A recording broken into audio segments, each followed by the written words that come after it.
బాలీవుడ్ నటీమణి దీపికా పదుకొనే డెన్మార్క్లోని కోపెన్గహాన్లో 1986 5వ తేదీ జనవరిలో జన్మించారు.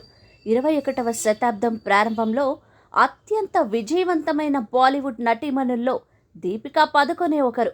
మోడల్గా మరియు లూయిస్ విట్టన్ మరియు కార్టియర్ వంటి లగ్జరీ బ్రాండ్లకు బ్రాండ్ అంబాసిడర్గా ఉన్న పదుకొనే అత్యధిక వసూళ్లు సాధించిన అనేక బాలీవుడ్ సినిమాల్లో నటించింది.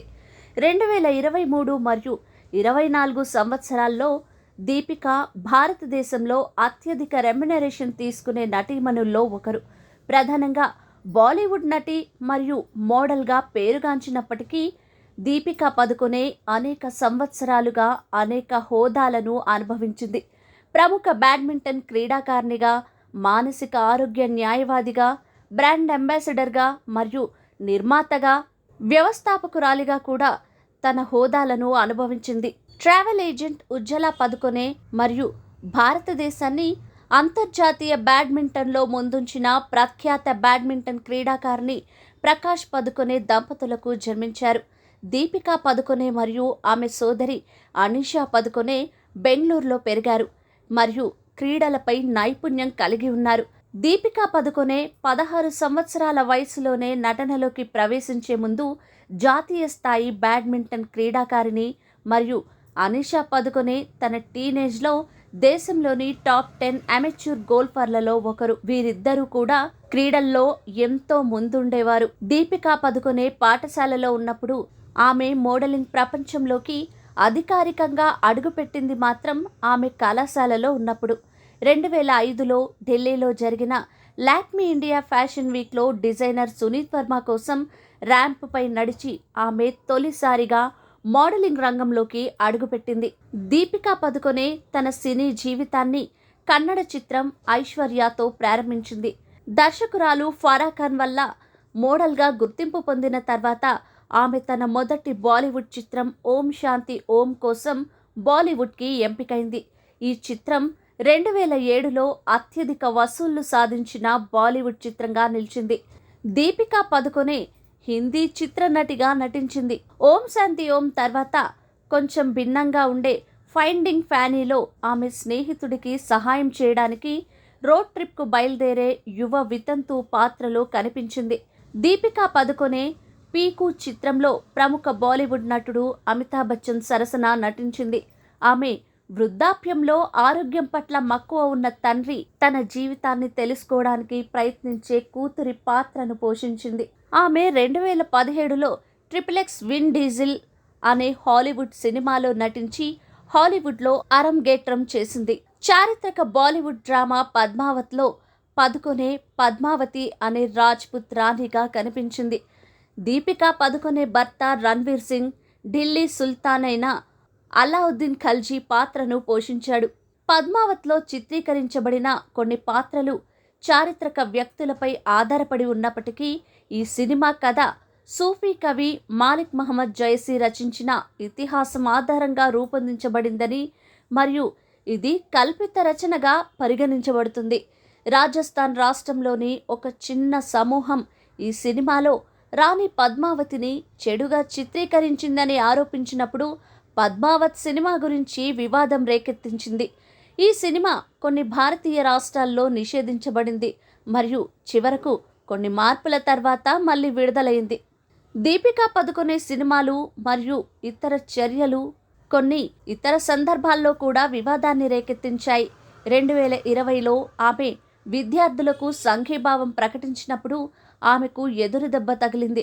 జవహర్లాల్ నెహ్రూ విశ్వవిద్యాలయం క్యాంపస్లో విద్యార్థులపై జరిగిన మూక దాడికి వ్యతిరేకంగా వారి నిరసనలో చేరడం ద్వారా నిరసన జాగరణ సమయంలో దీపికా పదుకొనే హాజరు కావడం ఆమె రాబోయే సినిమాను ప్రమోట్ చేయడానికి ఒక స్టంట్ అని కొందరు ఆమెను ఖండించారు.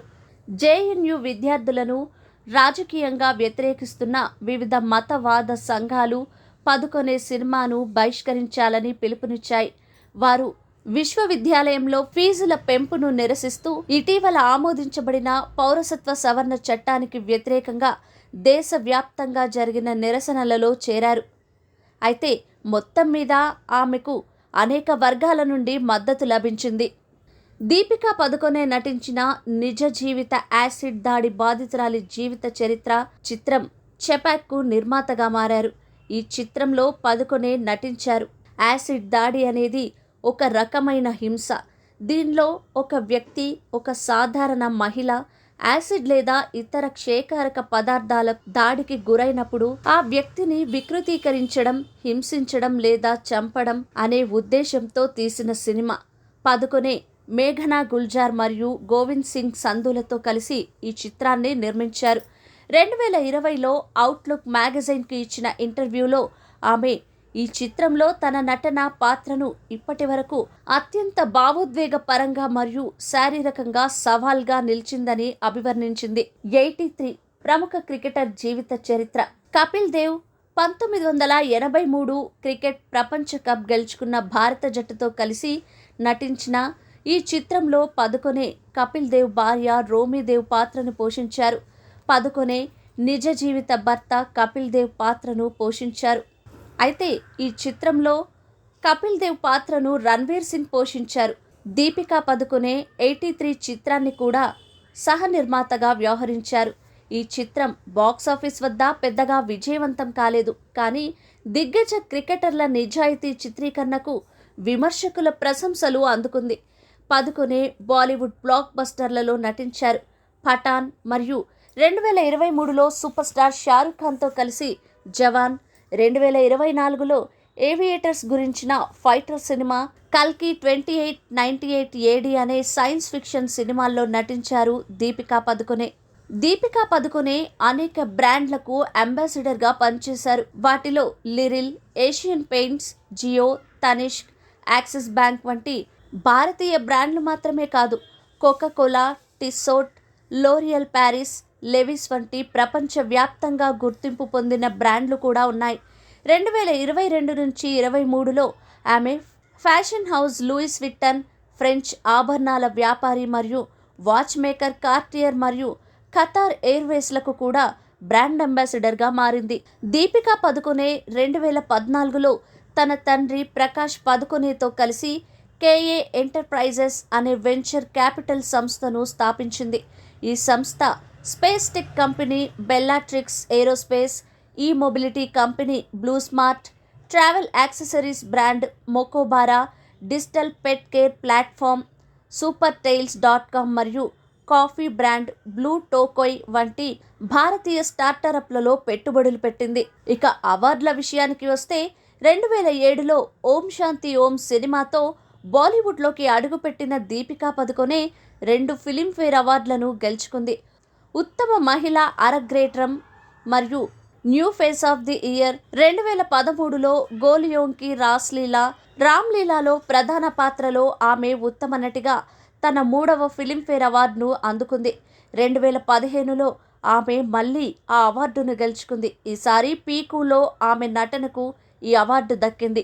ఫోర్బ్స్ మ్యాగజైన్ ఆమెను 2016లో ప్రపంచంలో అత్యధిక పారితోషికం అందుకున్న 10 మంది నటీమణుల్లో ఒకరిగా పేర్కొంది. టైమ్స్ మ్యాగజైన్ పదుకొనేను చాలాసార్లు సత్కరించింది.